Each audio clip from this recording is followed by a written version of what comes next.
Hello, everybody. I am waiting for Megan Baker.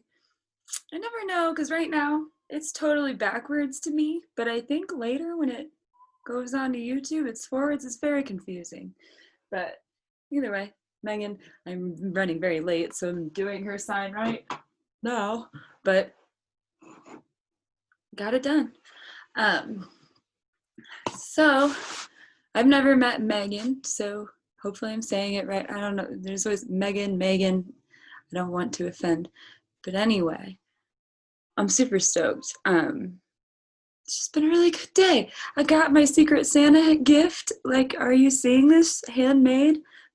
Glorious shit right here.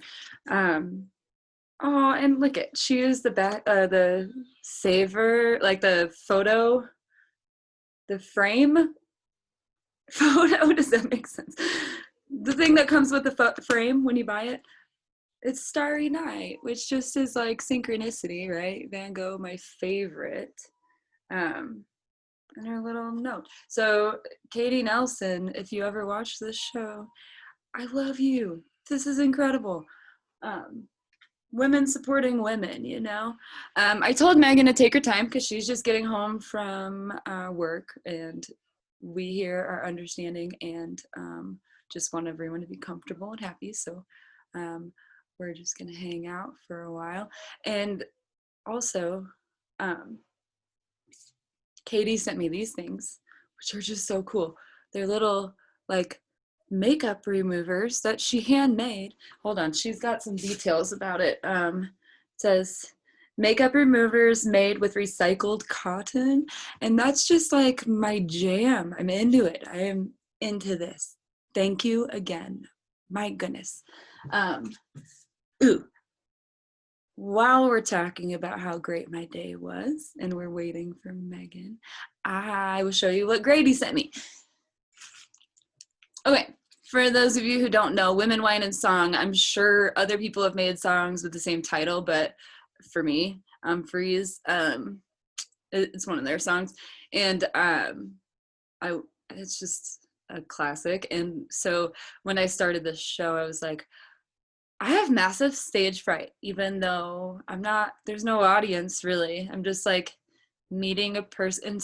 Up until now, I've known all these people. And um, oh gosh, now I'm blanking on her name. I'm such a turd.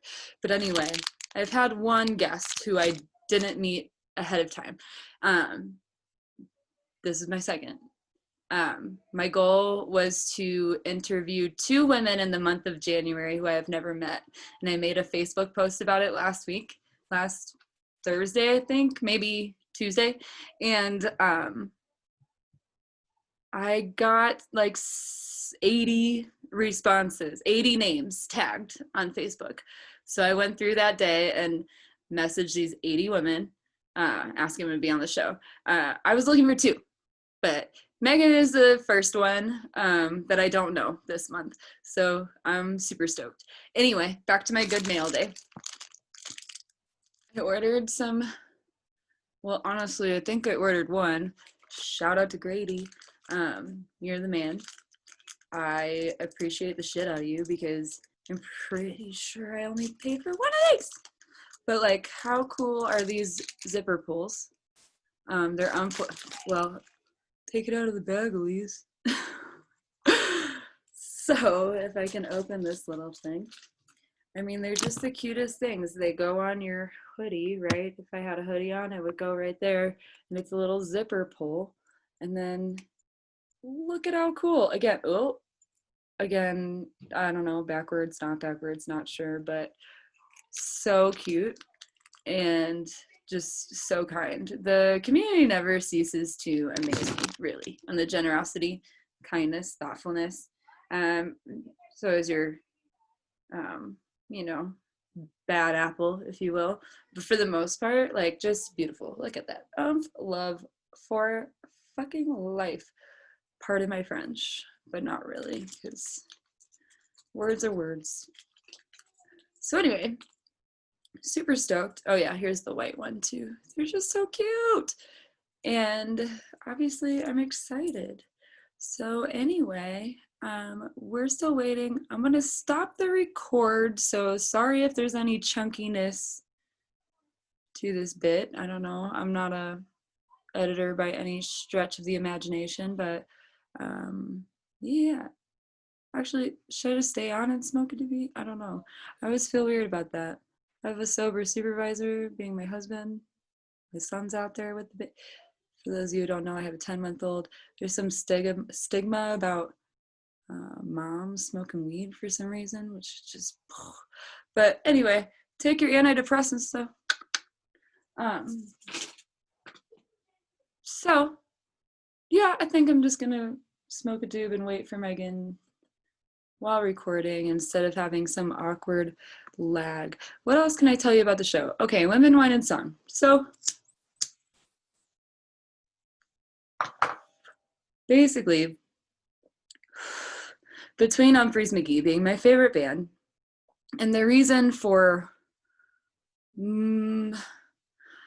I hate saying all, like there's totality is a weird thing, right? So 95% of the good things in my life genuinely come from this band, right? And I'm not exaggerating. So saw him for the first time in 2007, got pregnant with the guy who brought me to the show a month later. We had dated for a month, you know? But like Humphreys has magic shit happen like that where it doesn't feel magic, but like it's leading to some magics. So anyway, that was a weird situation. I was in a weird headspace, obviously 19. Didn't know what to do, wanted to run away to Florida and live on the beach or something. I was just scared, you know? But I decided that I wanted to have my baby and keep him, not give him up for adoption or anything. And he is like the best kid. I mean, I hate to say that because I have a baby now too, but the best kid, he's just the best kid. So anyway, Humphreys gave me that. And you could say that Humphreys didn't give me that, but they fucking did. They did. You don't understand. Like, it's incredible to me. So anyway, besides my very child, my husband and I, when we first started talking, and I was at his house the first time, and he was showing me his music collection on his computer, and I saw that he had some really rad shit on there, and start scrolling, and sure shit, he has Humphreys on his computer, which people don't know Humphreys unless they like, I don't know. I mean, if you're in the scene, you're in the scene. And if they're not your cup of tea, that's cool. But for the most part, general public doesn't really know who Humphreys is unless you're like a music connoisseur, right? That's my experience anyway. Maybe you've experienced something different, but it keeps like, almost going out. So anyway, that was a like huge, if he didn't have Humphreys on his computer, I might not have even dated the dude. You know what I mean? And now we're married and we have a baby.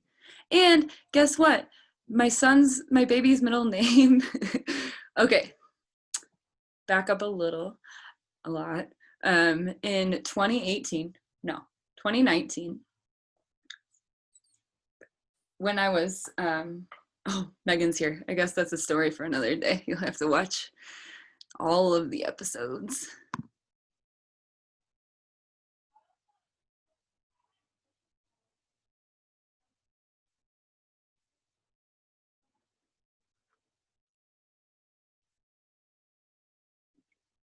Hi, I can't hear you, but I can see you.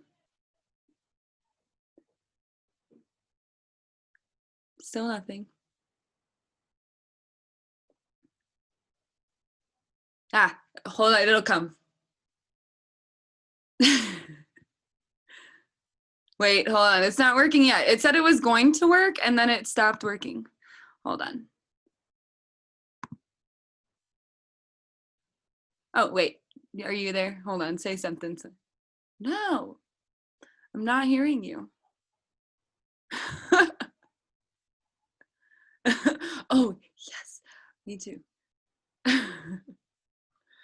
I can't hear you still, but I'm gonna. There we go. Is that better? Can you hear me? Yes. All right, got it. Yes. Yay. I was like, well, I'll do that with you while we. Yeah, we'll figure this out, you know. How are you? Very good. Been going nonstop today. I had to go to the bar that I work at part-time and get that kind of taken care of and everything, but home now. It's a crazy day for me too. It must be just like high energy vibes today. It is a new moon. I don't know if that affects you at all, but it is a new moon. So I did see that. yeah. So normally I'll just ask you to introduce yourself for our guests and tell them kind of what your part is in the music community and how you're involved. My name's Megan Baker. I work mostly behind the scenes. I do a lot of artist hospitality and artist relations. I've also done volunteer coordination for a couple different festivals. I work currently with a company called Get Lost Entertainment, which does like tour runs with just some like bands around the state of Florida. We also do festivals. We did Monster Mash back in October, which was like our inaugural festival, which we kind of threw together last minute, just for the sole fact that Hulaween wasn't happening. Right. And once we found out that Hulaween wasn't happening anymore, we, you know, just kind of were like, all right, let's give the people something, you know, and especially down here in Florida, that was like right when everything opened up to be in like 100%. And, you know, it was like kind of crazy, like in that day and age. And so it's still pretty much open 100% down here. We just did a tour run at the end of December. It was called the Women's Empowerment Tour. We linked in with Jessica Jones. I was gonna say, I just talked to someone who was involved with that. It must have been Jessica, because we were connected to Joe as well, right? Joe Marcinick. Joe Marcinick was supposed to come down.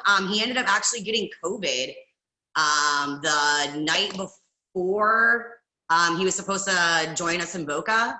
Oh God. Our Boca Raton show at the Funky Biscuit. I didn't even realize he had COVID. I mean, I had COVID. I didn't get tested, but I'm pretty sure I had it. But yeah, and I feel like 90% of the people, especially who are music goers and stuff across the country, I feel like 90% of the people have pretty much gotten it and just either didn't know that they had it or you know, kind of, you know, figure like, oh, I just had like a cold or something. You know, I have a lot of friends who were like sicker early on in 2020, and they were just like, I like could have had COVID, like, but it was before like everything really shut down in March. So yeah, exactly. I know I had it. So I had my son at the very end of February. I got out of the hospital on the last day of February, and that's when like I had the worst fever I've ever had in my life. I don't get fevers, and it was terrible. And then I had a terrible cough for like 6 weeks after that, and like finally lost my taste and smell like 3 weeks in or something, but like it was March. Yeah, it was March though, so like we didn't know anything really, you know, at that point. Especially back then, it was just like so like new, and there really wasn't like all the testing and stuff, and now there's like rapid tests and this test, and I mean, it was, people were waiting like 10 days to even get their test results back, and that was like the gestation period of the virus. And it's like people are coming back negative, but it's like, no, you totally have it now. You know? So it's been really crazy. Prior to the whole COVID thing happening, I was working with CID Entertainment, which they're huge. Like they do everybody from, you know, like the Wiggles to, you know, Disney on Ice, like, you know, Fish, you know. Yeah. So, I was working with them, and I was actually on tour with Josh Groban at the time. And, I was about to leave to go to our Jacksonville show, and got a text message from the tour manager saying that everyone's getting sent home, tours getting canceled and stuff. And that was, you know, really the last day that I had worked in the music industry in 2020, up until we decided to do Monster Mash with Get Lost. And it was like, you know, kind of like earth shattering to me because, you know, especially we have another festival down here in Florida that we've done. This year will be our 11th year. Last year should have been our 11th year. But it's called Orange Blossom Jamboree. Oh, I've heard of that. And yeah, so we feature all local Florida artists and stuff. Like our vendors are from Florida, you know, so it's like a really cool little, we used to call it the family reunion because it was like everybody who, you know, played and worked around, you know, Florida, like all came there. And it was, it happens in May.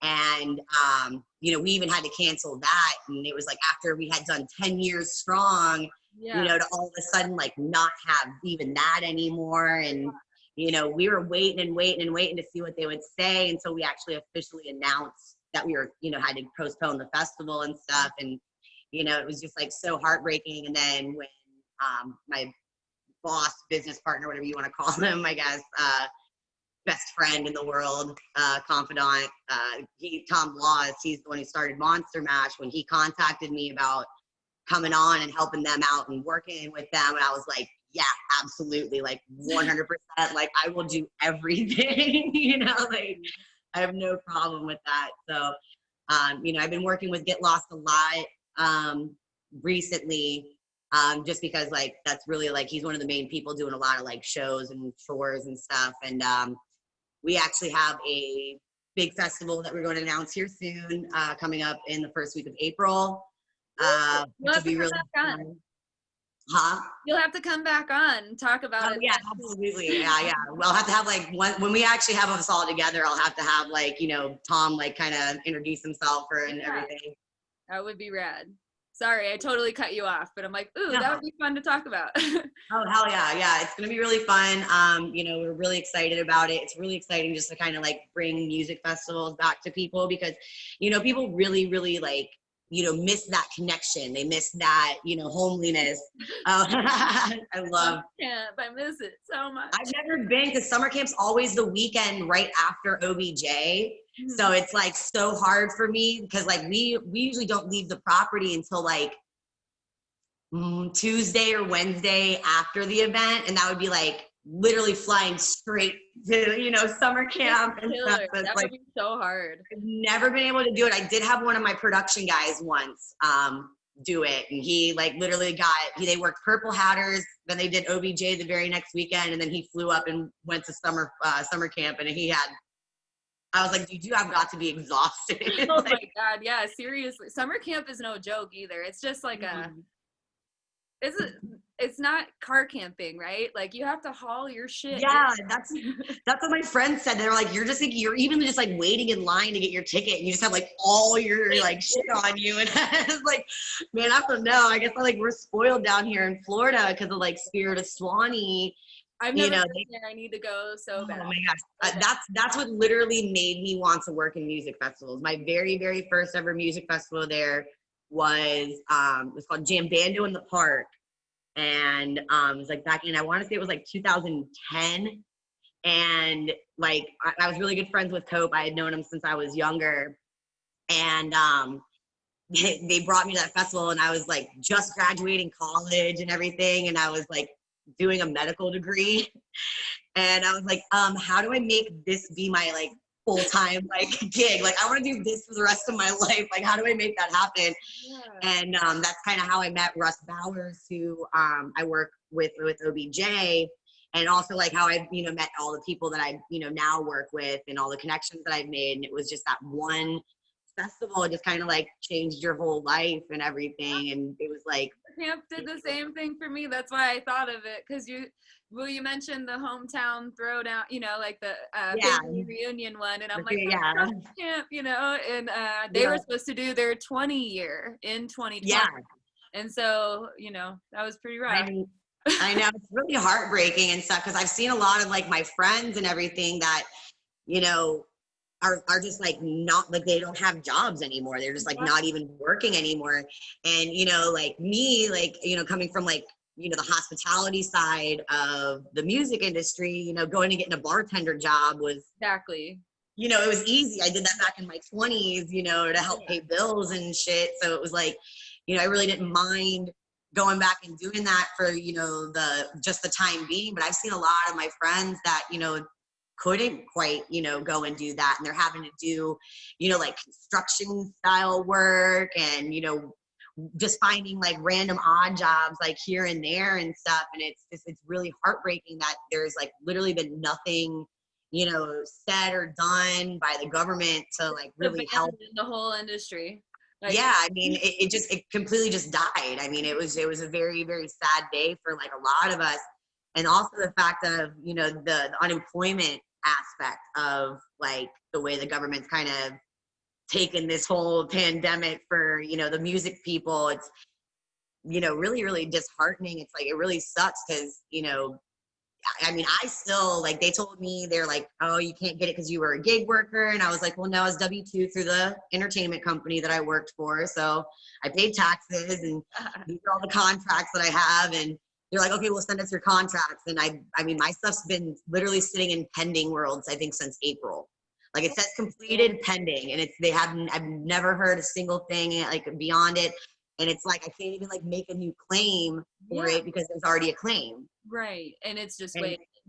And it's just sitting in limbo and there's nothing that they like can do about it. And it's just disheartening because it's like, I'm wondering how many of my friends are going through, you know, the same like strife and everything that like I've had to go through. And like, I was one of the lucky ones to be able to find a job, right, you know, throughout all this and everything. So it's kind of crazy. And, you know, Florida opening back up, you know, kind of like people call it the Wild West down here now because people are like, oh my God, like Florida, like having all these shows and stuff. I'm down to go to Florida right now. I so am.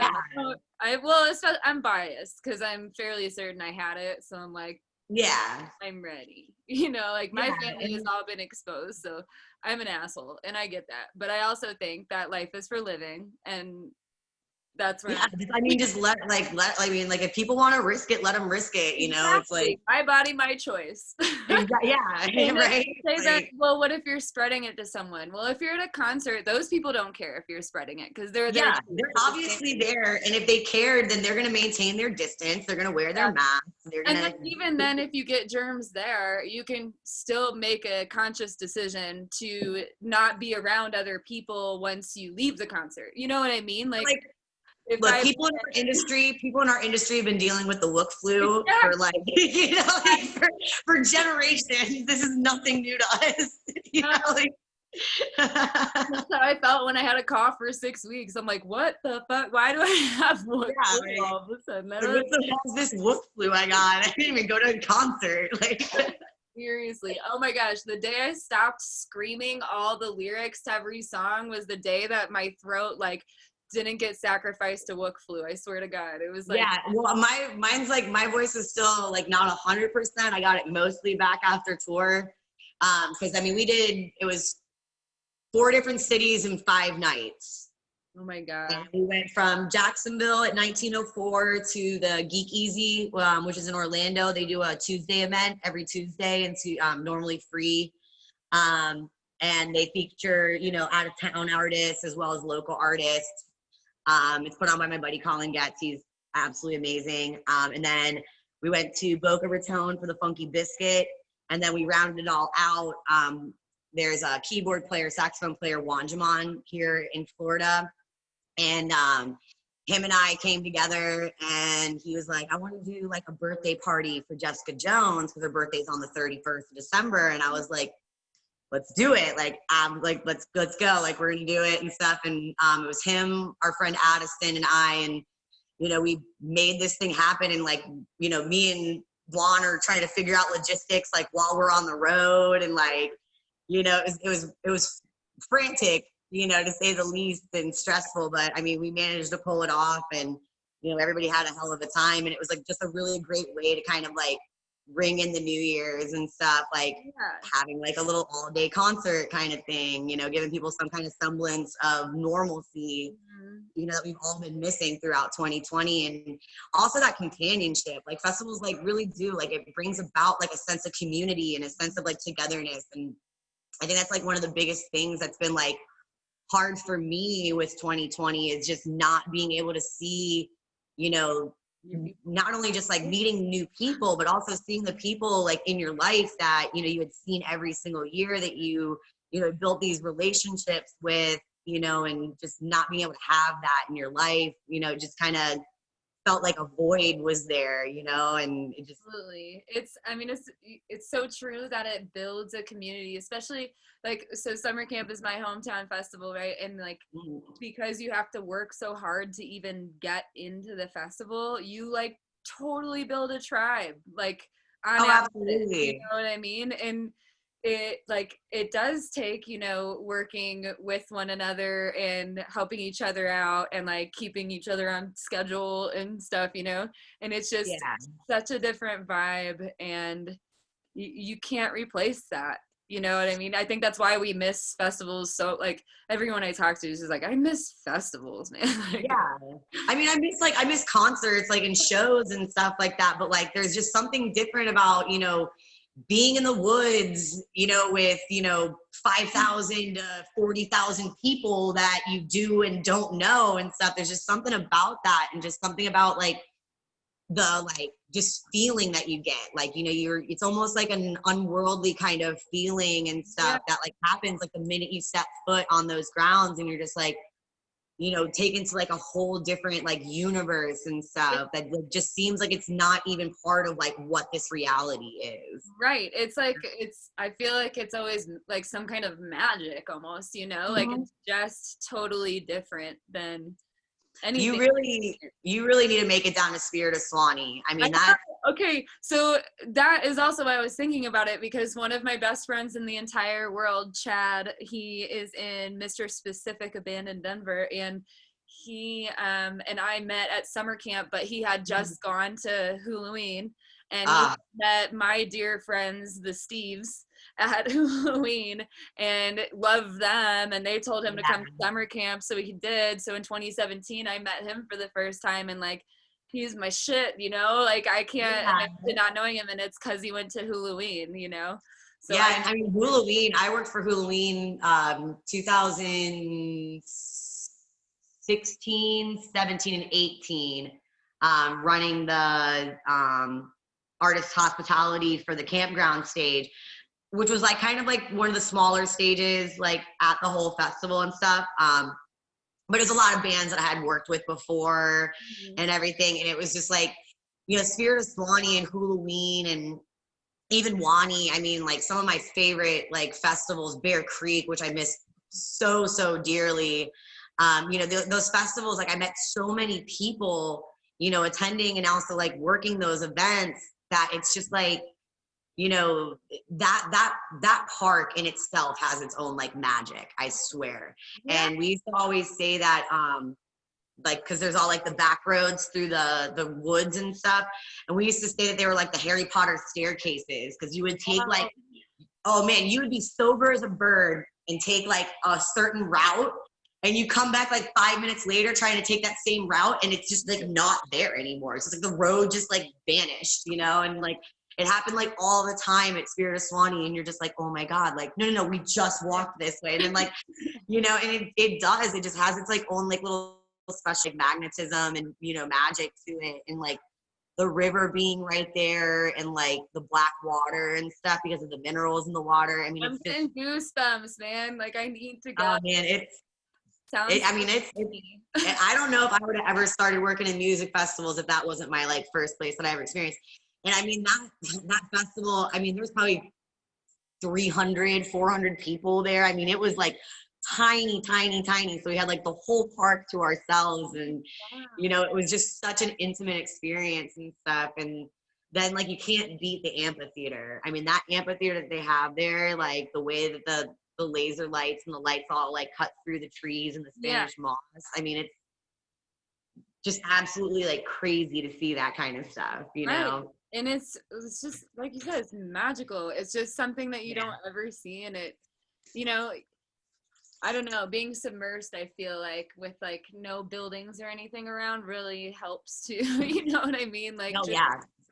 being out in nature for that amount of time. And how many people go to Hulaween now? Because you said 400 to 600. No. That was Jam Bando in the park. Oh. So on the same Hulaween, grounds. Okay. yeah, it's on the same grounds. Okay. Hulaween, I think, was like 30, I think was the biggest, or maybe 30 plus was probably one of the bigger years, like 30,000 or something like that. I mean, That's it was a huge festival. Yeah, I think summer camp's probably close to 30 now. And it started Yeah. when I went in 2009, it was like not even 10,000 people. So, it grew a lot really fast, tripled. Yeah, I feel like that's how Hulaween did too. I mean, I didn't go to the first couple years. I didn't start going to Hulaween until 2016. And then I went 2016 through 2018. And I mean, it probably tripled in size just in those like four short, four short years and stuff. Like I mean, it was insanity. Like, it was just craziness. And like they ended up having, I mean, they have the amphitheater stage, Spirit Lake, campground, patch stage, and then they have like the DJ and Cindy stage. I mean, they have like 6 different stages or something like that. And there's just like all the art installs as well. Like they have like the whole entire Spirit Lake that, I mean, it's just art install after art install. And, some of them are like, girls walking around in like really crazy outfits and stuff. And that's part of like Alyssa Prince does that. Do you know her? I don't know her, but I've had them because they've always come back behind my stage to like get water and stuff like that when they were wandering around Spirit Lake. But yeah, I forget what they called them.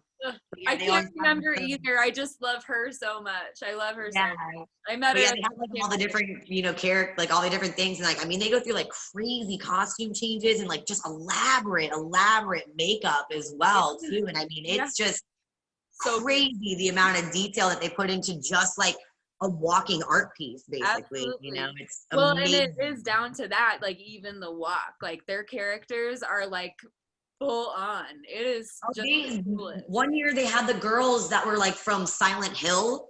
They had like the nurses and stuff like that, and they were doing like the real like yes, that shit freaked me out. Oh wait, okay, it is Halloween. That makes sense. But like, I would freak out. I'm not kidding. Maybe I shouldn't go. It's like, do you know how many fun hippies are here right now? I don't know if that's the best. That would be so scary. I mean, I'm terrified just in myself. I was like, oh my God, man. I'm like, I'm working and like I might have like a slight little buzz, but like, holy crap, man. I had an experience like that kind of at summer camp where they had these weird like lasers going that were kind of like scanning up and down, and some scenes and stuff. And I was like, okay, so are those people or are they holograms? Because I feel like they're holograms, but I can't tell, and I don't know if they're people. And my best friend Lauren is like, what is wrong with you? They're people. I'm like, no, look at them, they're holograms. Like, but just the way it looked, like, I mean, it's like it's crazy, like especially like the Halloween stuff, because then you don't like, and especially because everybody at Hulaween is all dressed like to the nines, like people come out with their best Halloween costumes like at Hulaween, and I mean it is just insanity. And you're like, wait, are they part of the art piece or are they just like a patron? Like, I need to know this. Dude, one day, not on my podcast, please let me tell you about my experience in St. Louis on Halloween, okay? Oh my gosh. I'm not going to talk about it here, but it reminds me of what you're saying. Halloween is like, so.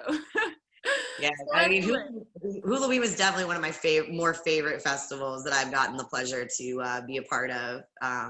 The people like that all worked there, because they was the same kind of thing as like all the people that worked there, like they had all of us had all worked together at different events throughout the entire year, and it was kind of like that same thing as like almost like a kind of like family reunion of like production crew and stuff.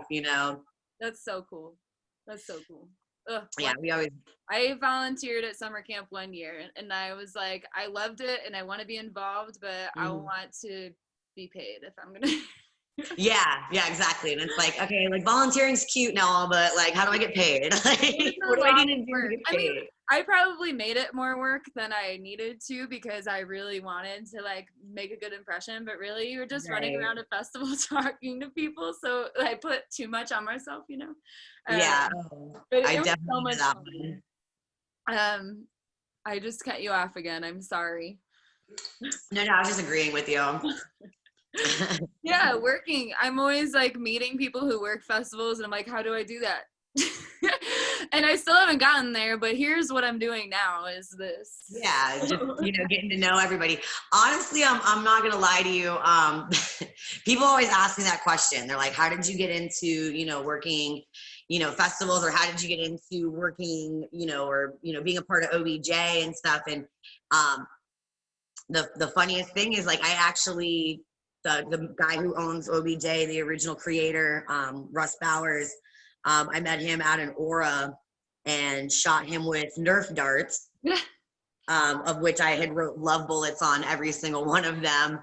And me and him then walked around for like the next, like, I think like 4 or 5 hours, just like campsite hopping and like giving out free tickets because it was like the second year of OBJ coming up. And Right. we just walked around for hours, just like meeting people and talking to them and giving out free tickets and stuff. And then I had went to that OBJ as just a patron. And then the very next year, I like volunteered somewhat, and just they're my friends, and I just kind of like busted my ass for them, and and they were just like, yeah, like you're part of the crew now, like this is what's happening and everything. So I mean, and people ask me all the time, they're like, how'd you get into this? And I shot a guy with Nerf darts, like it's kind of crazy because like the music industry really, especially like the festival industry, it really is like kind of like who and stuff, because people are like very, very tight knit in the festival scene, like with like who they hire, who they work with and stuff, because they just know who's going to perform.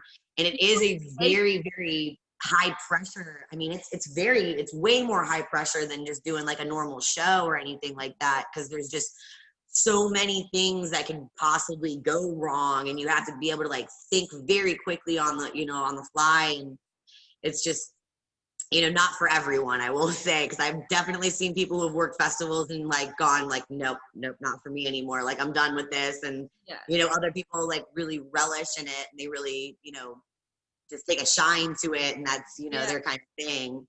So I feel like I would just like die happy if I was working festivals, seriously. I mean, and I get it, like it has to be a ton of work, like I'm imagining, again, summer camp is like a difficult festival to go to, like it's a lot of work to get indoors, right? So like I'm imagining that, plus like having to worry about these 30,000 people enjoying their time and like getting in artists and your sponsors and your vendors, and it's just like there's so many other like aspects to it and stuff, like it's just do I have enough medics? Do I have enough porta potties? Like it's something that like people don't really think about and stuff, especially with like throwing events and everything. It's like, okay, well, legally, how many porta potties do I have to have like at my festival and stuff, and it's like, that's something I never thought I'd ever ask the question of. It's nice that we have Google these days, because I would have so many questions. Oh my gosh. The internet, like I honestly don't know how people would have been able to like pull off festivals like nowadays. What happens is you have something like Woodstock, where it's a hot fucking exactly. like, what is happening? We don't know, but just live here now. It's okay. Don't eat the brown acid. Exactly. Oh my God, that's so good. It's so good. We have to be in person. I feel like, I don't know. Oh, yeah. I'm like, this is already good.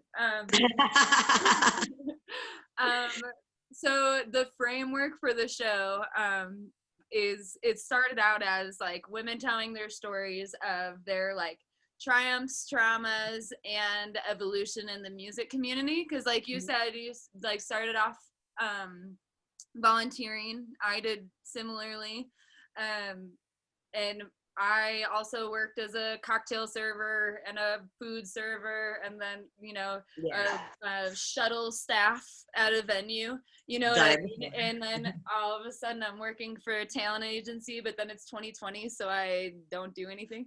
And the show, so like that's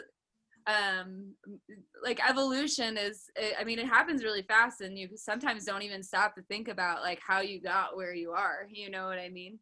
yeah, that's kind of like one of the craziest things, because I always think about like the evolution of it, because I really I didn't really start going like full time in the music industry really until about 2-3 years ago. And I actually worked for a vending company. Well, I started off doing like it was really funny. I started off doing events full time. I started doing biker rallies actually. And I worked for a vendor doing biker rallies. And we went all across the country, you know, from Arkansas to Texas to New Jersey, you know, like all over and stuff. And it was really fun. And then, you know, I just kind of wanted to get back into the music industry, like the music festival kind of thing, and get away from the biker rallies, because it's the same 7 AC/DC songs like every night, you know, that you're there. So I started working for a food vendor.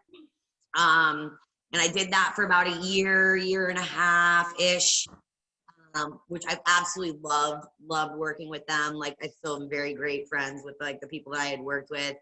And then I started working with CID, and I was like, okay, cool, you know, it's, you know, but it was like, that's only really been in the last like 3 years, because like I, you know, kind of had like more like responsibilities of like a home life and stuff, you know, boyfriend and, you know, that kind of stuff. But, you know, once I, you know, was able to just kind of be on the road and travel, you know, I took every single opportunity that I could and just like ran with it, and just kind of like built myself, and, you know, try to make, you know, more connections and everything. And, you know, I met Jessica Jones, what was it, back in, I want to say it was like August of like this, like last year and stuff. And she's just an absolute utter pleasure of a person, like to know, oh my gosh, yeah, that's like, that's my wife, apparently. Yeah. I love that. Oh. We're getting married.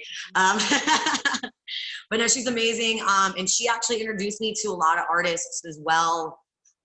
Just because she wanted to come down into Florida, because, you know, she's from Colorado, and, you know, everything was shut down there, and, you know, all this, you know, she was a full-time musician, you know, that's how she paid her bills and everything. And, you know, she's like, oh, you know, I want to meet some people down in Florida. And it was, I think, like a week or 2 before Monster Mash, and she was in Jacksonville, and I was like, you guys should come. And I was like, I want you to just jam bush like every stage. And I was like, I want you to sing with like absolutely everybody. I was like, I want everyone to know who you are and like want to work with you. And that was kind of like what sparked the women's empowerment tour that we had just done, which we had all, like Jessica Jones, she was the one who put the whole band together. You know, it was her idea and stuff. And each night, with the exception of Boca, we had like a female fronted band that opened for them. And part of the proceeds went to Rethreaded, which is a organization that helps people or women reassimilate into society after they've been victims of human trafficking. I just got so many goosebumps just so you know. So it was a really awesome thing. And then I tour managed everything as the female employee of Get Lost and everything. So it was like really, really awesome, you know, just kind of, you know, just showing people like, you know, women taking charge kind of thing. And, you know, it was that was just such like an enlightening experience for me and stuff, and definitely like pushed me to a couple breaking points. But, you know, like, as they say, like the show must go on, you gotta have to like, you know, do what you have to do to like make the show survive. And, you know, it was just absolutely amazing to just see this like just amazing, like powerful woman, you know, go up on stage and just like belt it out every single night. And, you know, then like her like sit there and just, you know, be so gracious, you know, of like what I did. And it's like, I just made sure that you guys got to the venue and got fed, like made sure you guys had beer tickets, like, you know, like,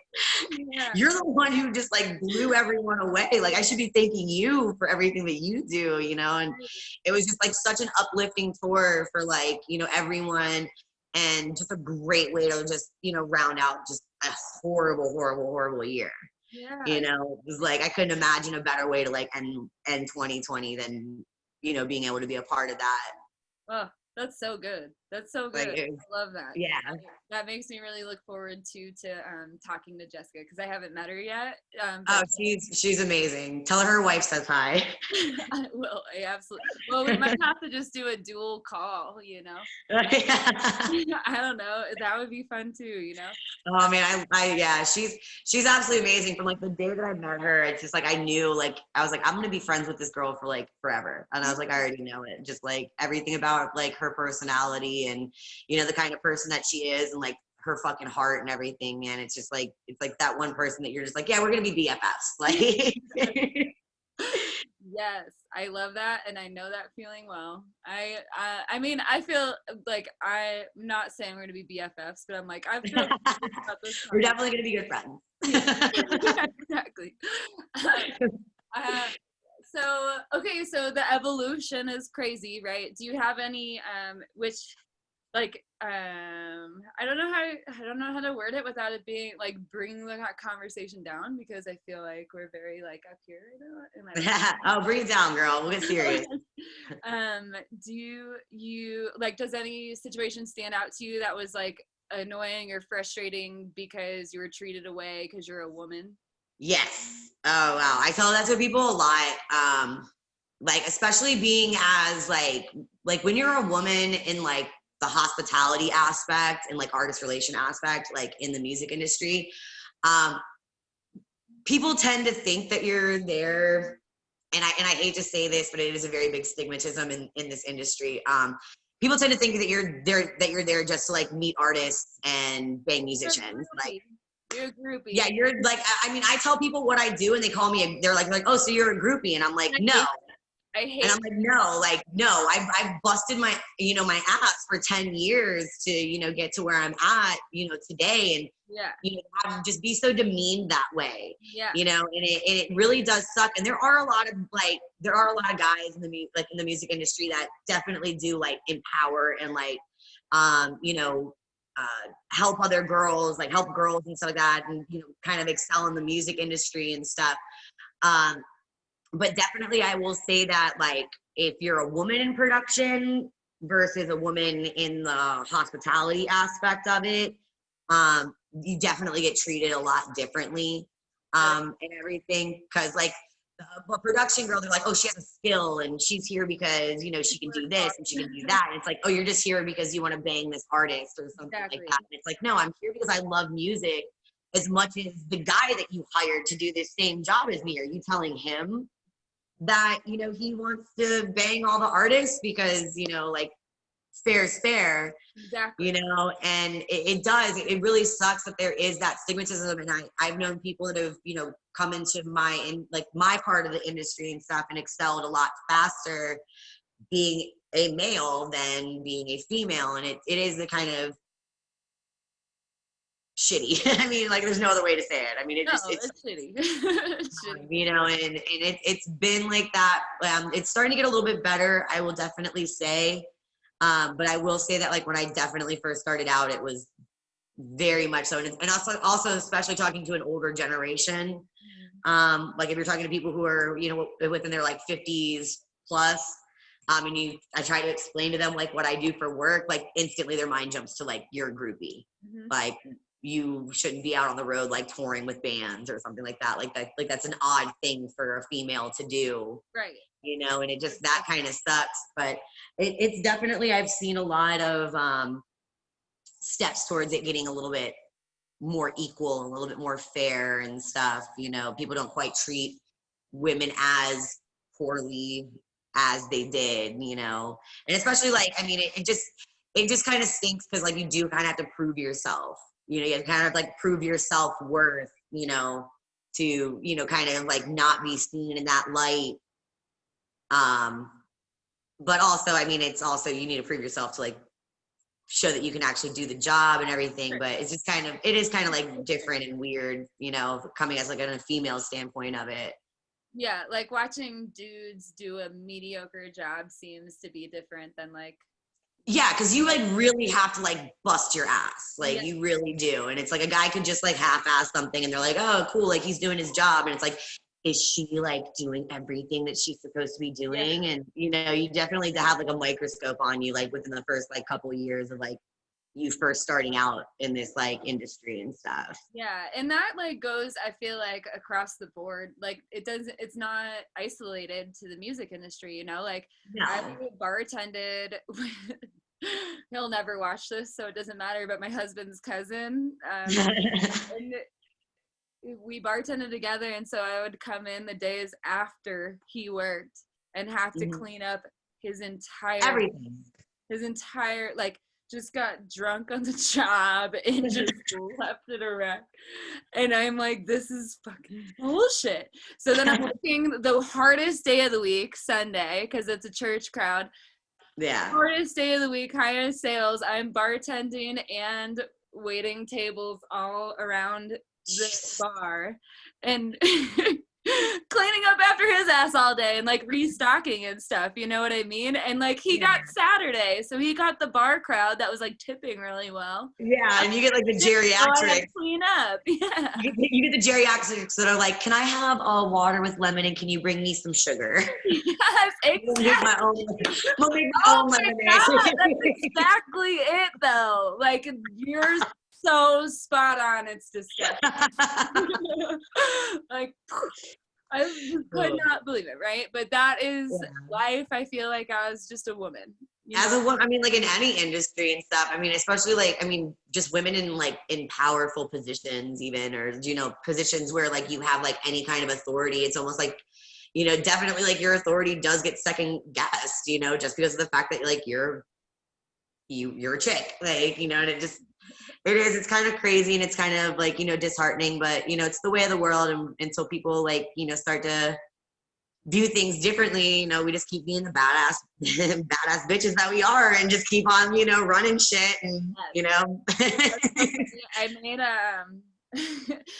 this is ridiculous. And this is explicit wordage. So anyone listening right now, like pause it or silence it or whatever if you can't listen.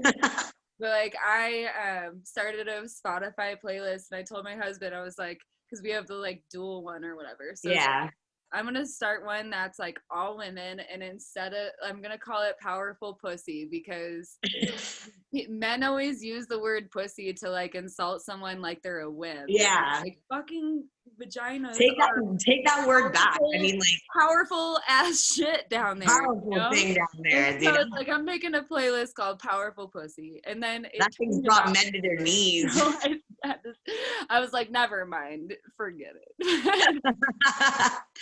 We kept on calling the tour that we were just on. We're like, because there was that whole like WAP song and everything, and like the acronym for the tour was WET. We kept on calling it the WET tour.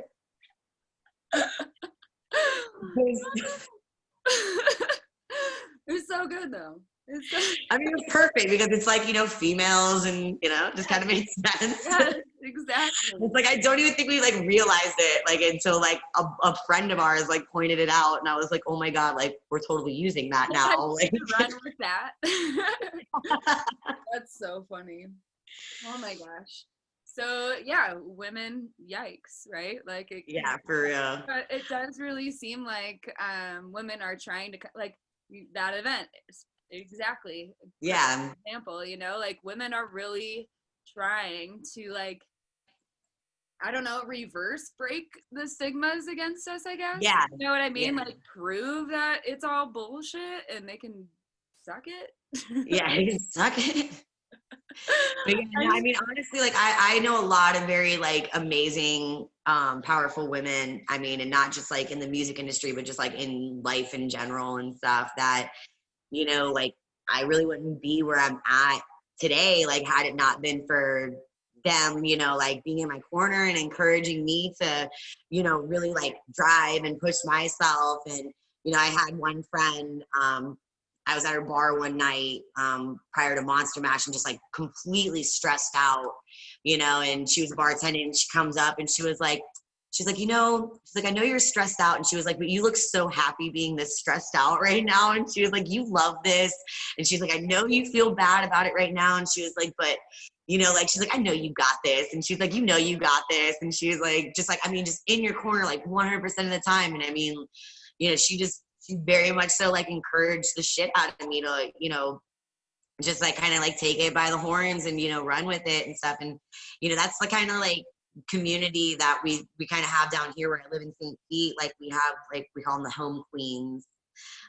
You know, and we have this whole like little community of like females, just like, and we have, you know, little events where it's just us, and you know, we have, you know, just empowerment. You know, people post questions to, you know, the girls, and it's like a safe space where somebody can go and just, you know, let all their emotions go. And you know, you have like this group of women who are going to be like, you know, giving you their best advice and, you know, just helping you out. Judgment. Yeah. Oh yeah, big time. And I mean, it's such a like a blessed community to be part of and stuff. And I like wish for like every single woman in like the entire world to like be able to have like what I feel like I'm so spoiled having down here. Absolutely. You know, I have to shout out the Rock Squad while you're talking about this, because it's the same. Yeah. Exactly what you said, and it's beautiful. It's beautiful. It really is, and it's been really great. Like, I mean, just women like spend so much time like being like catty bitches and like tearing other girls down and stuff. And it's like, what did that do for you other than make you look, you know, like a shitty person? You know, and it's also like isolate you. You know what I mean? Like, you get isolated when you act like that because no one wants to be around it. You know? Exactly. And it's just like, you know, it's just so like amazing to have like a community of women around me that, you know, boost you up and, you know, want to hear about your problems, want to help you with your problems, you know, and also just, you know, want to like encourage you in every single thing that you decide that you want to do in life. You know, it's been pretty fantastic. I'm not gonna lie. Like, absolutely. I mean, I had moved away from St. Pete for a little while, and it's just like the entire time I was away, I was like, I just miss my girls. Like, I just like want to go back to my girls. Like, seriously. Oh, I know that feeling well. That's been really the hardest part, because like I have a 10-month-old, right? So like I normally would have all my people around all the time. Yeah. But like with having the baby, right, for them, and I'm like I come over please, because I'm dying for human interaction. Like, please, I need something. But like I get it, you know what I mean? And plus everyone is Right. trying to hustle and, you know, get done what they can at this time. Yeah, exactly. It's just so weird. Now I just distracted myself with that. But like you said, like just missing your people and wanting your girls. Yeah, you know? just wanting to have your people around you and stuff, like the people that you know that would make you like feel the best that you can feel. And like, I know, you know. Exactly. Do I have time to, can I take a time out real quick and go grab another beer? Absolutely. Give me 2 seconds.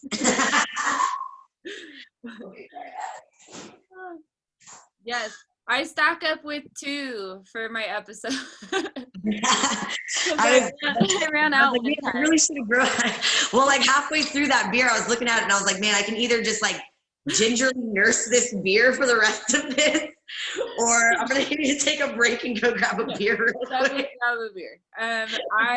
My baby was crying for like a solid 30 minutes on and off, and I was like, do I text my husband and tell him, or do I ask her if I can just yell really quick for someone? Right. Because they both freaking know. My 12-year-old and my husband both know I'm in a meeting. And yet I'm hearing the baby scream. Just another part of being a woman, where I'm like, I hear that child. Someone get in there. You guys are help a sister out here. Come on. But I also didn't want to disrupt our conversation. So it's like, I have faith that they will figure it out, you know? Yeah. But going back to COVID, you know, he is like clingy as shit, right? Like he cries all the time because he's not being, because you just have that constant, you know, connection and that constant everything. Yeah, definitely. You know what I mean? Like it's just my husband, my son, and I, and then so like if one of us isn't interacting with him at all times, he's screaming. If he's not sleeping, you know? And you know, it's his fake bullshit scream, but it's still like, you know, infuriating. You know what I mean? Like, hi. And I get it, you know, but oh my gosh, it is. I'm like, I'm like, can you just see me looking to this door? Because I don't want to be obvious, but holy shit. Yeah. Totally get it. So sorry. Okay, so you were talking about evolution, and we talked about traumas. Do you have like a triumph that you like feel like was really rad? Just generally? I mean, I would say there's a couple definitely like triumph-esque sort of things. Uh,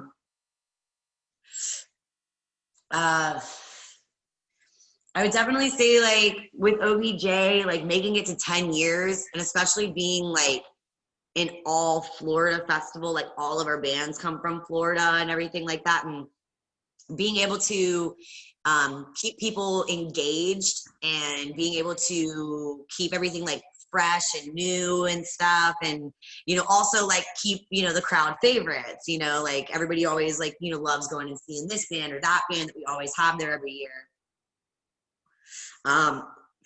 So watching a festival grow from its second year into its 10th year, which a lot of festivals, I mean, barely make it 2 years. To be able to have that and be able to, look over at everybody and just see like, what we had created and like where we had came from and like where we were now. Definitely that was a huge triumph for me. And then Monster Mash would definitely be the other one because I mean, we came into the festival the Sunday before it started, and they were still building the stages, like putting wood down to build stages and stuff, and it was like very stressful, and we really didn't know how the festival was going to go because of it being in like the COVID time. We really didn't know like how the turnout was going to be. We didn't know how, the crowd was going to be. We were very much so like walking on eggshells, like going into that festival because, it's like you hope for the best, but, you definitely prepare for the worst and everything. And, we ended up, I mean, not a hitch in like the entire event. Like our production crew was so on point, and, the artists were amazing to work with. And, I and the other people who like ran the festival and stuff. I mean, it was just everything, it's all of a sudden, we don't have radios and our trash crew didn't show up. And it was just like everyone like coming together and just like, making it work. And, it was just absolutely like amazing to kind of like see that happen and stuff. And I had, from when I started doing music festivals and working in music festivals, said that like, I was like, one day I want to like throw my own festival, like be able to just, take the reins on everything and just kind of like make it work. And my friend Tom, who with Get Lost, he's always done like, venue festival or venue events and everything like that. And, they were kind of like green behind the ears when it came to like doing festivals. And they were kind of like, they did very much so like, I felt rely on me a lot. And it was like, you know what, guys, like, we're going to make this work. Like, no matter what's thrown at us, I was like, the three of us, like, we're going to make this work. Like, we are going to run this. Like, we're going to tackle everything that's going on.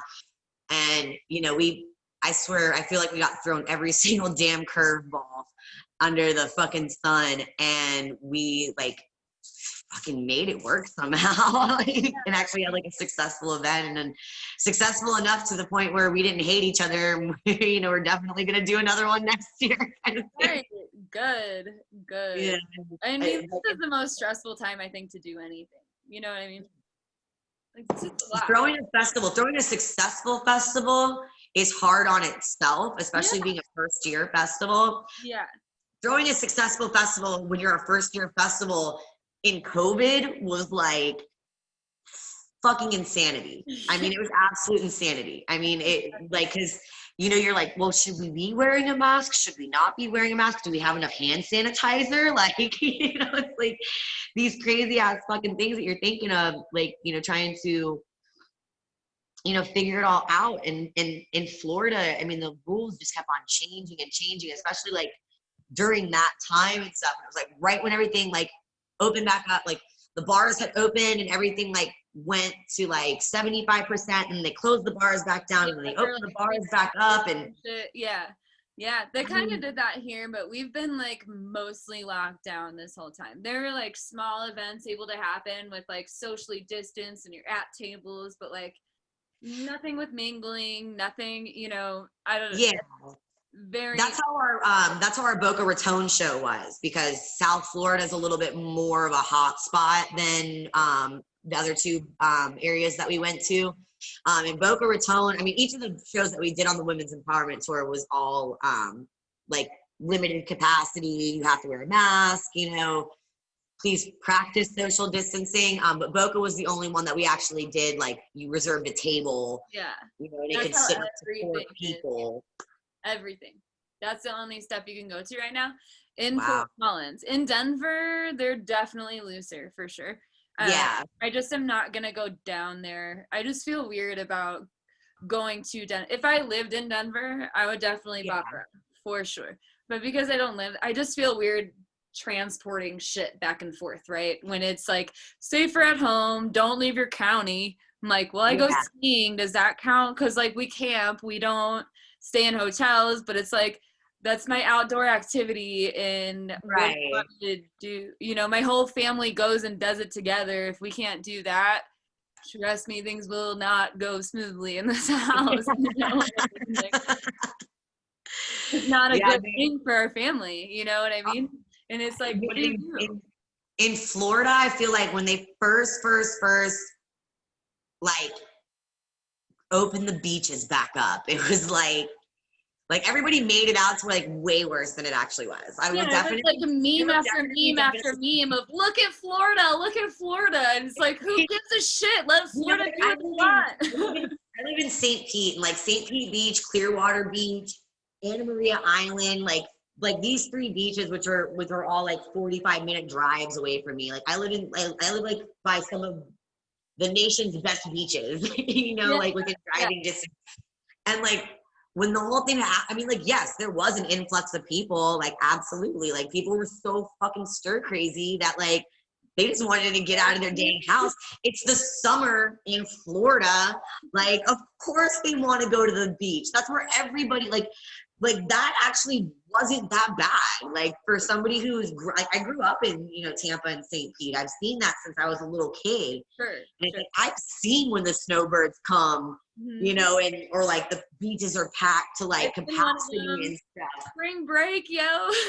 Yeah, I'm like, this is tame. Like, y'all don't even know. Like, and it's crazy because like people are like, oh my God, look at all these people, and like Florida's so irresponsible and stuff. And it's not that we're irresponsible, it's just that 90% of like our state's income comes from tourism. Right. And the reason we don't have a state tax is because we get tax benefits from tourism. Like, of course, like our governor is going to be like, what can I do to make the, you know, the country, like my state work?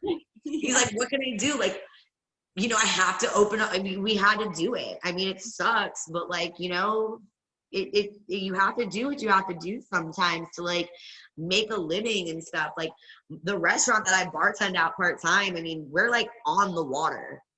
Like half the restaurant is like a dock.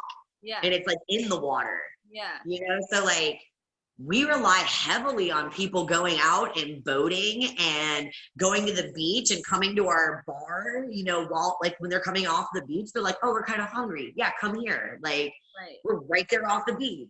Right. We're like, our business really relies on that. And we're not the only ones. I mean, one of the most iconic venues in Tampa, Florida, which was open for like 40 plus years, just had to close their doors. So it was called Skipper's Smokehouse. And I mean, it was like hugely iconic. It was featured on like one of those Travel Channel or Food Network shows and stuff. And I mean, it was like one of the most iconic venues in Tampa.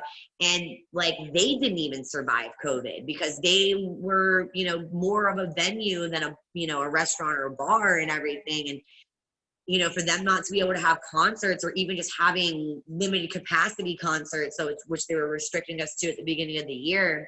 Yeah.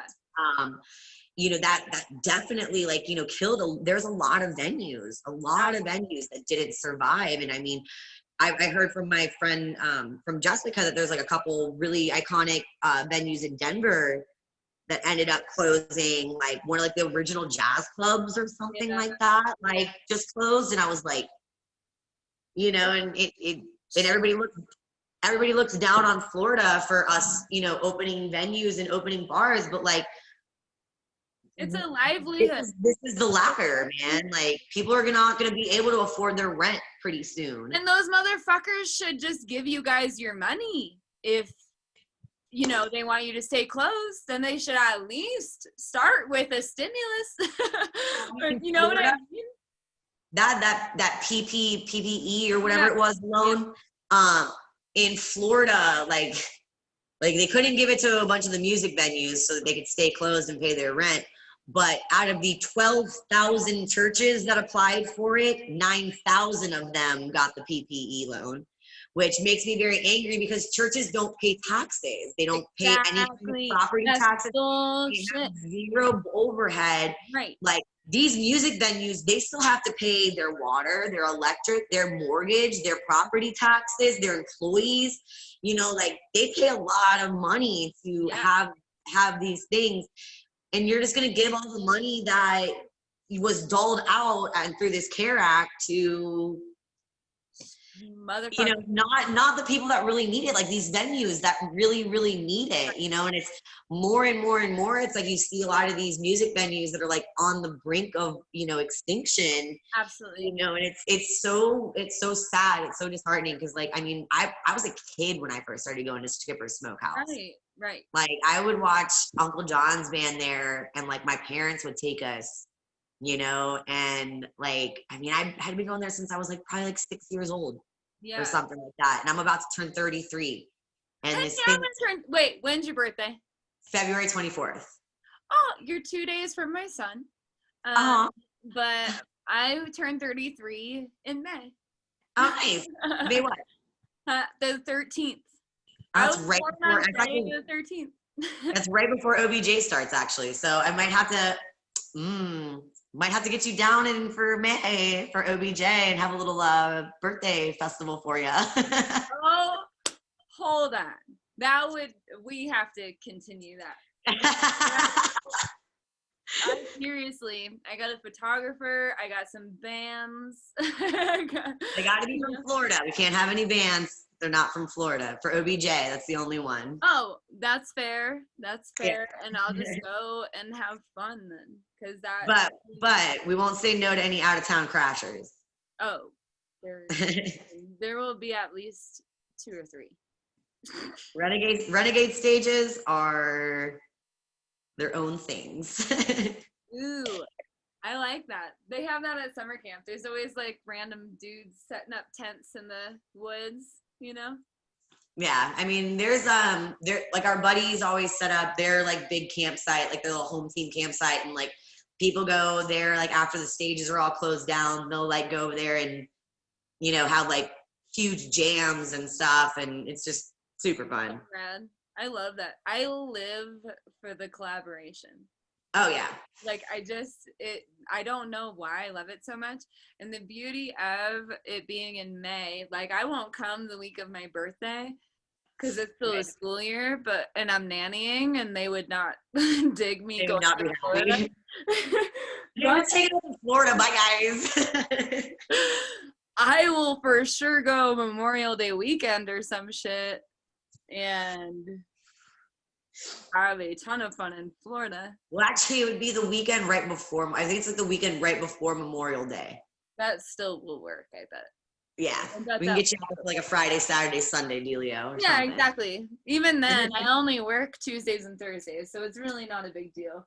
And I'm not kidding. That would be so much fun. I know summer camp's not going to happen, and it's Memorial Day. I drive to Indiana from Colorado every Memorial Day weekend, except for 2020. And I'm sure it's not going to happen this year either. That's like, it's so heartbreaking. Like, it's really, really heartbreaking. Like, I know, like, I mean, we say that we're going to do these events and everything, but we say that we're doing these events with like bated breath, you know? It's like, We have a festival with Get Lost in April, and then Orange Blossom Jamboree happens in May, and it's like, you know, we're just like sitting, you know, just like waiting, you know, patiently to see like what happens when Biden actually takes office, to see if there's a change. Are actually going to go into lockdown. Are we going to, you know, try to like start to do like a herd mentality sort of thing, like where we're going to go with all this. And, you know, there's a possibility we might get the same thing happen to us that happened in, you know, March and stuff, where you just are sitting there just, you know, watching the news every single day and wondering what they're going to say and how they're going to, you know, play all this out. You know, it's, again, hope for the best and, you know, plan for the worst and stuff. And it would suck to have to postpone like any of the events or, you know, festivals that, you know, become very near and dear to our hearts and stuff. But, you know, it's like, you don't even know. Like, you could say summer camp's not going to happen, but who knows? Like, they might be doing exactly what we're doing. Yeah. You know, they might just be sitting there like having silent negotiations and stuff, just like waiting to pull the fucking trigger. For sure. That's for sure happening. I feel like either way. You know what I mean? You know, it's like, this is what we do if this happens. This is what we do. Yeah, exactly. You know, it's like, you know, sit there and be like, hey, you know, talk to the artist and be like, hey, so if this does, you know, like if it does go this way, yeah, like, you know, you guys are gonna play, right? You know, and that's like kind of like one of the biggest things is like, I feel like a lot of festival promoters, myself included and stuff, just like, you know, we're all just sitting here just like on pins and needles, like anxious as shit to just kind of figure out like what's going to happen and stuff. And, you know, as it gets closer and closer to the event, it's like the fucking bottom could drop out, you know, any second. It could be, you know, a week before your event and they're like, nope, everyone quarantine, we're closing down everything and stuff. And you're just like, well, like what? Speakeasies are gonna come back, I feel like. You know, like for music instead of booze. You know what I mean? Like, yeah, it's so, shut us down for so long. There will come a time where we are throwing fucking basically raves at this point. You know, like underground shit because enough is enough.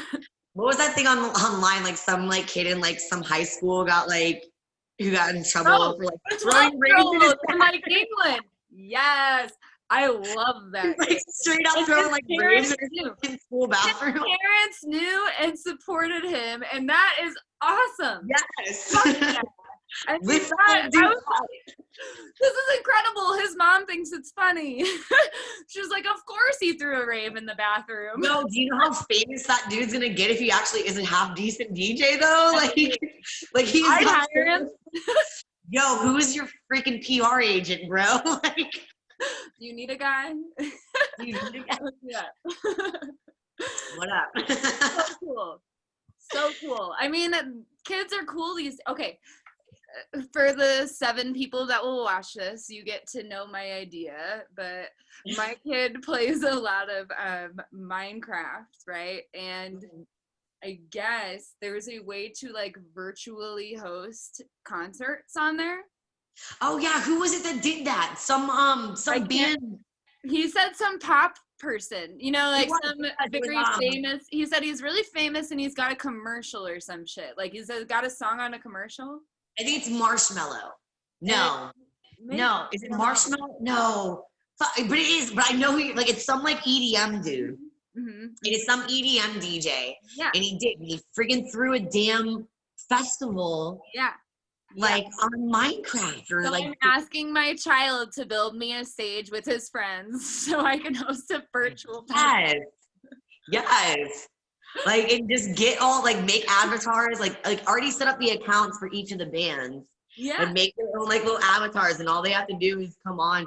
But the thing is, like, so what do? They just have, like, mics or something, and it just, like, plays? Or like, I legit have no idea. Oh He's figuring it out. He has a team of children. I'm not using child labor. I'm just... Okay, so for any FCC person and or work labor force union person watching They're this. having fun. Not promoting child labor. They are having fun. No, they're doing something they already do for hours a day, which is Right? fucking Minecraft. You're just And working it to your benefit. I just think it's, how cool would it be if I could throw a virtual festival with my child? Like, how cool? Even That's if no one. I mean, that's kind of like the dopest thing. I mean, I'm not a mom, but like if I was a mom, I'd be like, I mean, other than the fact that it's a virtual festival, but like, yeah, it's pretty fucking dope as a mom. You're gonna be like, oh, Jimmy got an A in science. Well, my son and me threw a fucking festival during COVID virtually on Minecraft. Like that's like that one ups you at every single PTA meeting for the rest of your fucking life. Yes, we collaborated. I mean, you know, the thing though is that is a huge untapped market. It really is. 12-year-olds who have moms and dads that will buy them CDs. They're $12. A CD is like $12, $10. Like, yeah. Children will legit get their parents to buy them anything. I know. I have 2 of them. And I buy I have 2 nephews, and I whatever they look at me and point at, I'm like, yeah, if it overdrafts my bank account, I don't give a shit. Like, whatever you want, kid.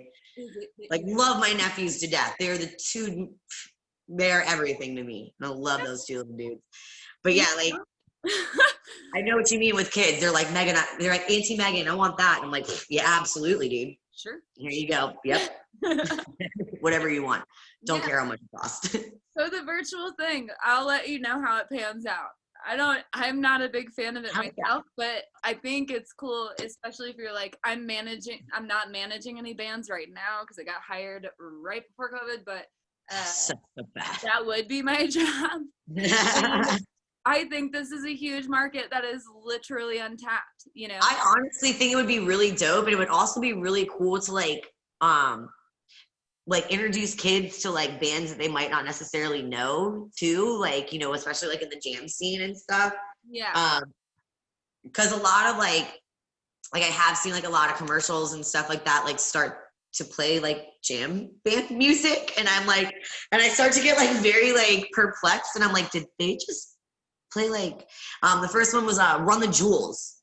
Oh yeah, was the first one that I heard in like in a car. I think it was like a car commercial or some shit like that, and I'm like, did they just play Run the Jewels? And I was like, I'm like, fuck, man. I'm like, I think those 2 dudes would totally be down to like freaking spit some truth at some little kid. But like, you gotta think like Minecraft actually is like little kids, so I don't know like if Run the Jewels and that's probably a bad example. It might be a little too explicit, but their parents could use their Minecraft account.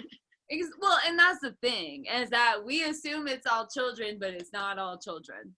I do have a brother that plays Minecraft, I'm not gonna lie. Yeah. But he also does have a child.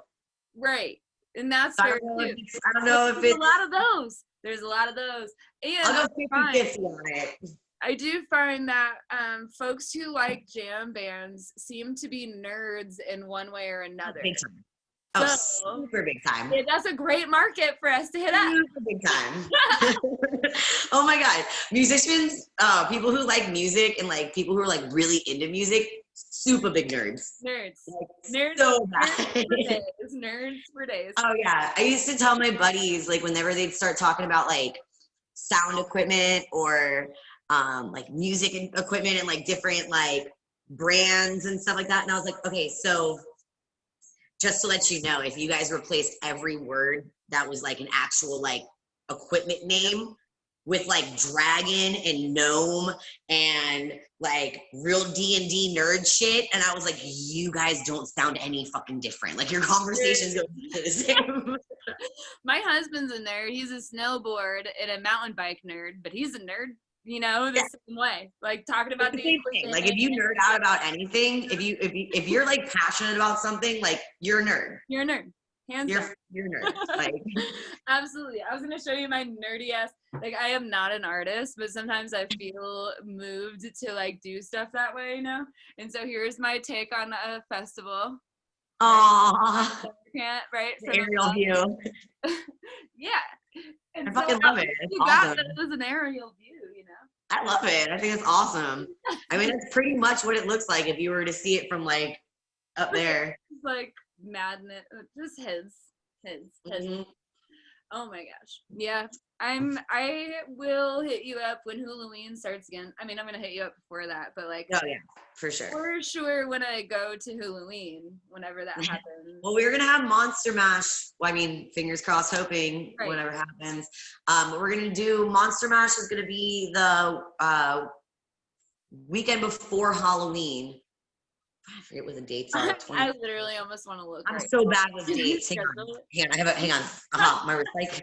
Really funny. Our recycling calendar is like right next to me. I love that. So it'll be the 21st, 22nd, and 23rd of October is going to be Monster Mash. We had just announced the dates a few days ago. That was COVID hoping. Our tentative dates that we're going to be doing it and stuff. So for sure we're going to be doing that. So, I mean, even if we can't get to that, you'll take outside bands from? Like that one, that one we pull a lot of outside bands from like all over. I forget who all we had. We had Roosevelt Collier come in. We had Joe Marcinek come down, who was the one who suggested all of us. I mean, I've worked with Joe for like so many. Did you know most of those people? Yeah, I knew quite a few of them. I worked with Joe for a really long time because he's played like around Florida a whole bunch and played OBJ a couple of times. Yeah. In different events that I've worked, like he's always been playing. So I've known him for a very, very long time. He's probably one of my favorite people in the entire world. Like, yeah. Oh my God, I'm gonna dedicate. Okay, I drew a picture of him. Oh, no way. Feeling inspired, right? Like this, like my nerdy ass shit, like years ago. So because he made that post, I'm totally gonna do a shout out. Like, and it's not a good drawing, so I feel bad because like drawings of people can be like really like subjective, unflattering. So I don't want to be unflattering, but like I don't think it would be because I wrote the man, the hair, the legend. Oh yes! Oh my God, yes! So like I think it would be more. Oh my God, yes! That's amazing. I'm still working up the courage to do that, but he really is the man. I met him through a local band of ours, like from where I grew up. My childhood. Oh wow. But I haven't known him my whole life, right? But like, Fresh Hops is a band in Northwest Indiana, and he was with them for, I think he was an original member. I could be mistaking that. I am not sure. But my husband knew the fiddler in the band, and Joe was in the band, so I always went and saw him when they come to Fort Collins, Fresh Hops and then Joe Marcinek band, and so I've always just kind of supported him, and he obviously, reciprocates when asked. Yeah. Oh man, I remember we were trying to find a Thursday headliner for Monster Mash. We were only gonna do Friday and Saturday originally, and they're like, okay, we can add Thursday. Let's add Thursday. And I was like, okay. And they're like, well, who can we get as a headliner? And I was like, Joe Marcinek, like. And like, I was like, he's already played with a bunch of the players that we have playing here and stuff. And I was like, and I love that guy to death. And, it's like, I mean, I hit him up and he's like, hell yeah, like, let's do it and stuff. And, we flew him in and, got like a whole like awesome backline for him and stuff. And he just like destroys it just like he always does, and it was just so much fun. He's like probably like one of the best pleasures to really work with. I remember one year at OBJ, I don't remember if it was I don't remember if it was 9 or 10, but like he like was coming in and it was late for like this set, and this one band really, really wanted to play with him. And like I knew he was coming in, like he had been texting me and stuff, and he was like, Megan, I'm coming in hot. And I was like, bro, just like blow the gate, like, I was like, don't even worry about the gate, just go. Get your ass to the stage as quickly as possible, like just like throwing him in there and stuff. And he came like running in, like, parked his car really quick, like running in, like, I mean, was up on the stage like instantly and stuff. And I mean, he's just one of the most pleasant people in the world, man. I mean, I've never seen a guy who wasn't like just so happy to like be playing music and like be around people and stuff. And I've never seen him without a smile on his face, for sure. No, for real. I always, he is one for me that I always like run into in the woods at summer camp. Yeah.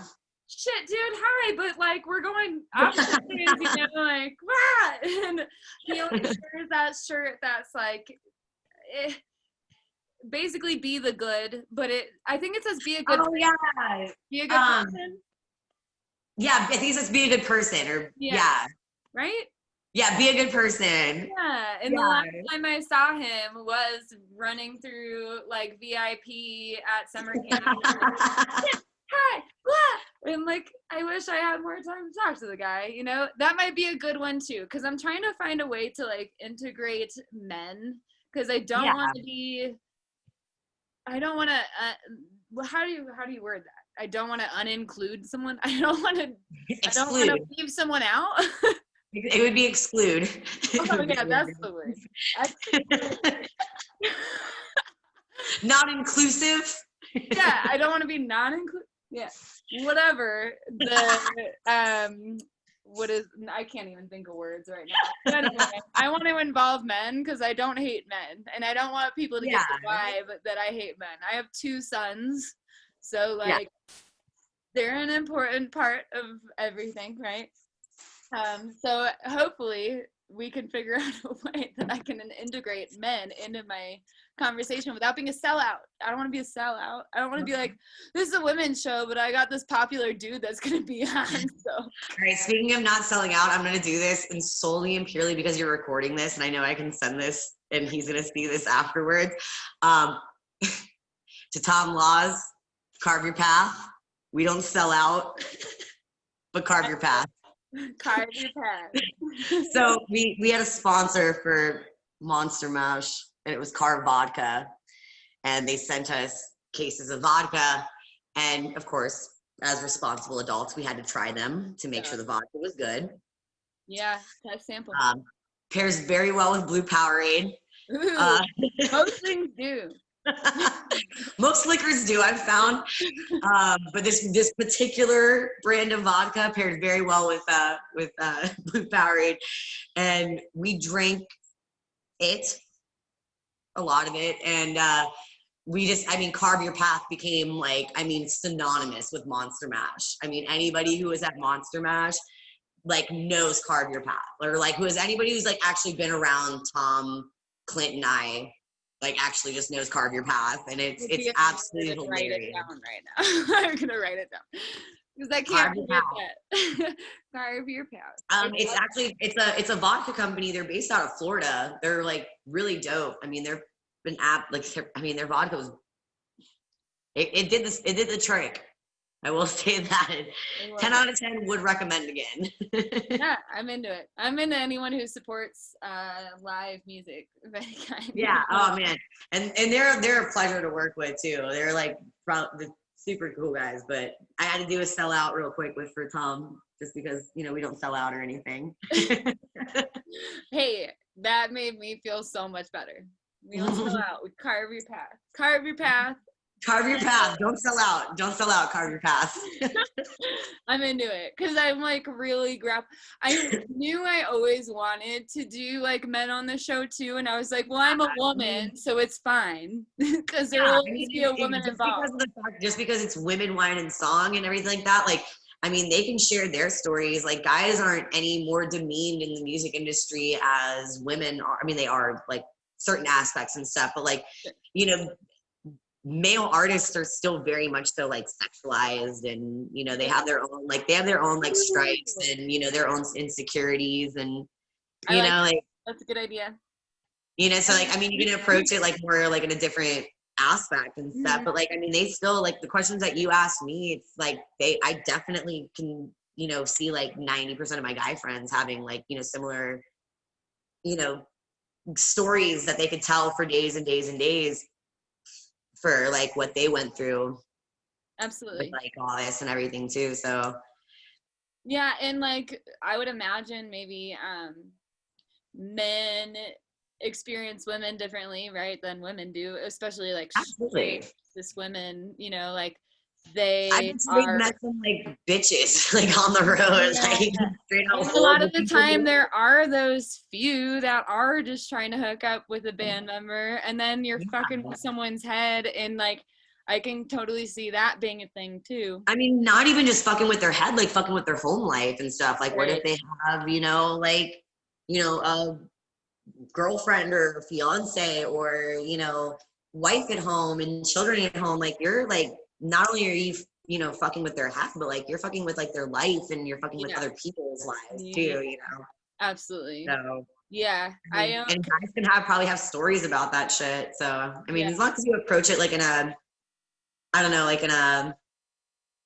non like threatening way, like let him like I don't want anyone to be attacking each other, right? Yeah, exactly. So but definitely hear their opinions about that aspect too, and definitely hear their opinions about like just their personal strives and struggles and stuff, and or even why they might have had a certain concept of women who go to shows, and then like how that changed. See, we're planning like episodes ahead now. So I should be paying you, but I don't get paid, so. Yeah. Me either, so that's why I'm a bartender. Right. That's why I'm a nanny. I'm like, I'm nannying for one of my best friends. Okay, cool. Yeah, you do what you gotta do to survive, man. Exactly. Oh my gosh. Okay, well, I don't want to eat up your whole night, and I see that we've been talking for like nearly 2 hours, so I don't. Oh, no shit! Wow. Well, I guess an hour and a half, but it's just. It's been so fun. Like it's been so fun, like getting to talk to you and like kind of just getting to like shoot the shit and stuff, and really just kind of like say my piece. Well, and that's essentially what I want for people, like I keep getting a response because, like I said, I don't know if I told you, but out of that post that I made, Joe tagged like 30 something. Yeah, something like that. Yeah. And so I wound up contacting like 80 women to see if and I was looking for two. I was looking for 2 women that I didn't know that I could interview this month, and somehow it turned into 80. That's freaking amazing. It's crazy. It's so amazing. So cool. It's just, I mean, my mind is still blown, and Joe like was a huge part of that, obviously. Yeah. But well, and it's also really cool to see that there's like a lot of women too that are, in this industry, and definitely like in part of like this scene, this culture that we've, kind of built around, the music. It's so awesome to see just like so many women that, definitely that were like willing to want to, sit there and talk and, kind of like say like what they've experienced and what they've been through. And, like it's so fun. And especially with the fact that we have so much technology in this virtual day and age, that you don't even have to like be in a room to like, be able to, reach people, that you might not ever talk to and stuff. So yeah, I know I say that pretty much every episode. Like, thank goodness for technology. We have battles. Well, thank goodness for you, man. Like, thank you for doing this. Like, this is absolutely awesome. Like, this has just been like, I'm not even gonna lie. Like, I mean, I texted you before like we started. Like, I was so nervous coming into this because, it's like I don't like, I'm very much so like more behind the scenes kind of person and stuff. And, like this has just been like such an awesome experience for me. This has been like so much fun. And it's just like, that makes me so happy. Like, you don't even know. Thank you so much. Thank you so much, man. Like, this is absolutely amazing. This awesome. Like, I couldn't do it if people weren't willing to, though. Yeah. Themselves anytime you want me to come back, anytime you want me to come back, we will definitely do this. Ooh, maybe that's how we do it. What if I do where you have to have a female ambassador bring you on as a male? Oh, and I can bring on Tom. Yes. That would actually be really, really fun, because I actually like might plan a trip, because he lives up in Jacksonville, so I might plan a trip up there and just get him to do a little podcast with me and stuff, and be like, you had a girl with you. Yes. Okay, yeah, no, we should really do that. I need to write that down as well, but I will after. But I really honestly would not cut this conversation short, but I really have to go potty. So Yeah. No, I feel you. I drink like almost 3 beers, so like, yeah, I'm feeling it. I think it's time to go. But I love you so much already, and I can't Thank you. This has been such a pleasure. Thank you so much. I really appreciate this. appreciate it. Definitely we will be chatting soon. Yes, thank you, thank you, thank you.